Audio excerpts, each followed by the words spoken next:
America, in the 1940s and 50s, was greatly concerned about the expansion of communism, particularly by the Soviet Union, and to a lesser extent China.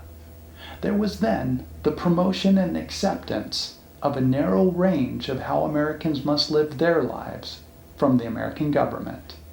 It was confining, though a time of prosperity. Americans were told they were exceptionally happy and were living a perfect life in a perfect system. The Beatnik movement was a literary movement that emerged in opposition to this. It began primarily with what would become their three most prominent writers of Jack Kerouac, Allen Ginsberg, and William S. Burroughs becoming friends while at the University of Columbia in New York City. Blocks away were the Harlem jazz clubs, with the famed musicians, writers, and philosophers of the Harlem Renaissance. The Harlem Renaissance and those involved had a tremendous influence on what would become the Beatniks. Episode 69 is more about this. In this episode, I will go over some of the best-known Beatnik novels or poems. On the Road, written by Jack Kerouac, published in 1957, is probably the most influential Beatnik novel. There was an American cultural concept of travel. It could be done to see the history or the main highlights of a place, but only on vacation or in retirement. Living a spontaneous extended trip was not acceptable. On the Road was based on a trip Kerouac took with fellow Beatnik Neal Cassady. Cassady, Ginsberg, Burroughs, Kerouac, and some other Beatniks are all represented by fictional characters in this. Jack wanted to show that there was more to life than just work. It seems to me that the cultures of Europe, particularly Northern Europe, Australia, and maybe some others, have a much greater acceptance of one being out on the road and to fully experience where one is traveling. I've been called eccentric for having done my travels. I have. For the length of time, places, and my intense effort with desire to learn of a place and its culture. This concept is not common in the United States. On the Road probably covers what is several months of being out on the road in the U.S., Mexico, and Northern Africa. The Beatniks also took the road to mean adventure and freedom. They believed the road could lead to a new understanding of life and the world. It was one way they could escape the constraints of society. The New York Times ranks On the Road as the 55th best novel of the 20th century. Howl was written by Allen Ginsberg in 1956 and is divided into three parts. The first is on the destruction of the best minds. He and many of his friends, including Kerouac, suffered from mental illness, drug addiction, and poverty. It seemed Ginsberg was hinting this was a societal problem, meaning caused by society with multiple reasons, and that this has been a problem throughout history. The accusation is also that American society ruins creativity. The second part was about individualism and freedom of the Beatniks. The drug-crazed nights, wild parties, and conversations about the Beatnik mindset. The third part is about how society should be. He felt that society was corrupt, unjust, and lacking spirituality. That the world should be based on love and compassion, not hatred and violence. Howl is set in the mid-20th century San Francisco. Naked Lunch was published in 1959, and Junkie, published in 1953 by William S. Burroughs, who was a heroin addict. Naked Lunch was also about violence, the dark side of humanity, and reality. It is a future dystopian tale based in a totalitarian regime. Junkie is based in New York City during the mid-20th century and shows the fall of a man into heroin addiction. Go by John Clellon Holmes is one of the first novels about the Beatniks, published in 1952.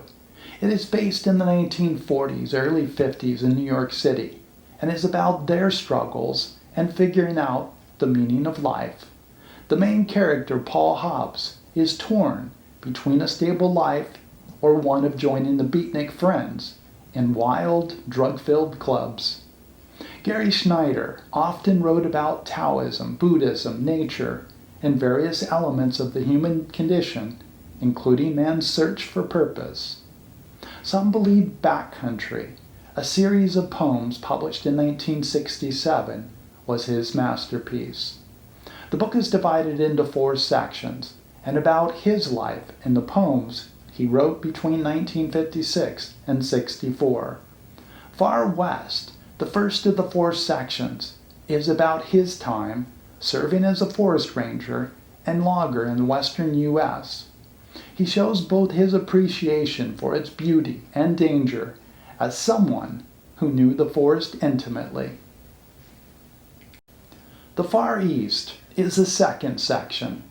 He studied Zen Buddhism in Kyoto, Japan between 1956 and 64, but remained a Christian. It is about his look at culture. The third section is Kali. This was influenced by a 6-month trip to India with Ginsberg and some other Beatniks. This was on Tibetan Buddhism and Shivaism, a part of Hinduism.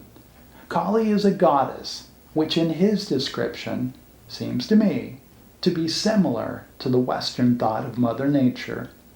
Mother Nature is the Greek goddess Gaia. The fourth section is Back, in which he considers how he has changed with his 10 years in Japan and India.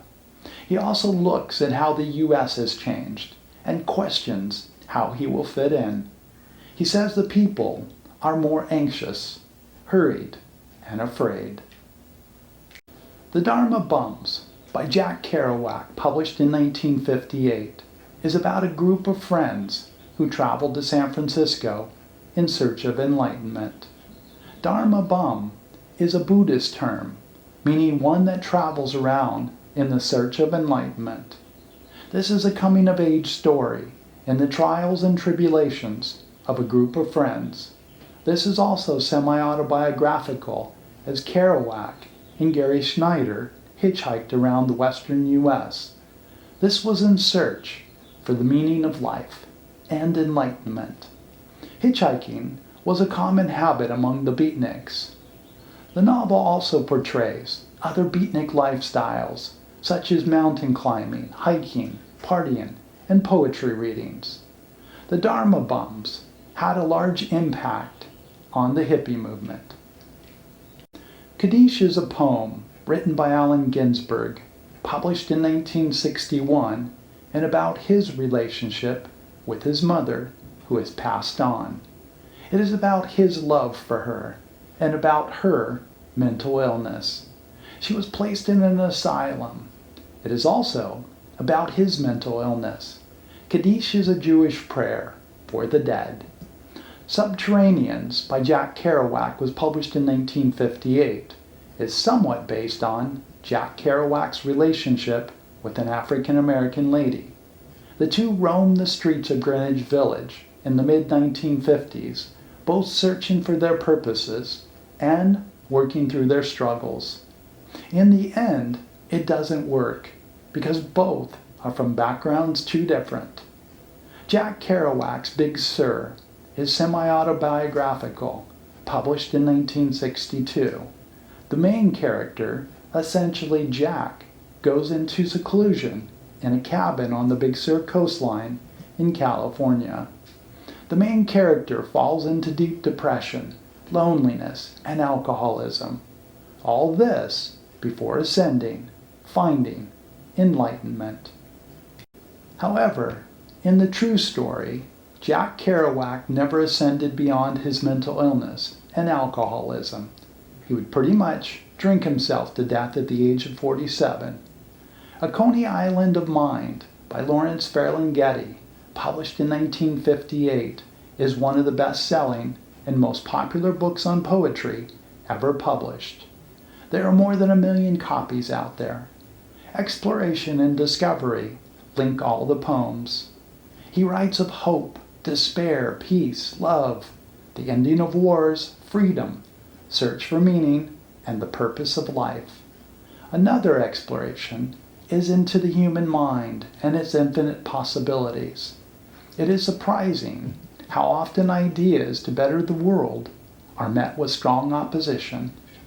At the core of the Beatnik philosophy was the desire for there to be a society that was less unjust, less prejudiced, more empathetic, less violent, for there to be less war and more freedom.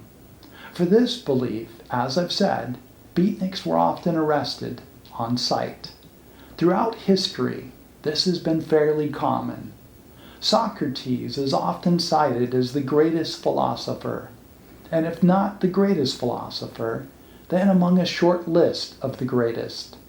Also, in a democratic society, he was executed for teaching people to think, to question. The Beatniks were arrested because their ideas were opposed to the U.S. ideas. The U.S. did not want any thinking outside of what they had decided was the narrow range of tolerance. This was for fear of communism. The Beatniks would have been far more opposed to a communist system than they were the U.S. system. Please subscribe and like, as that is how YouTube decides to send it on to others or not. Thank you so much for watching. Have a great day, and see you in the next episode.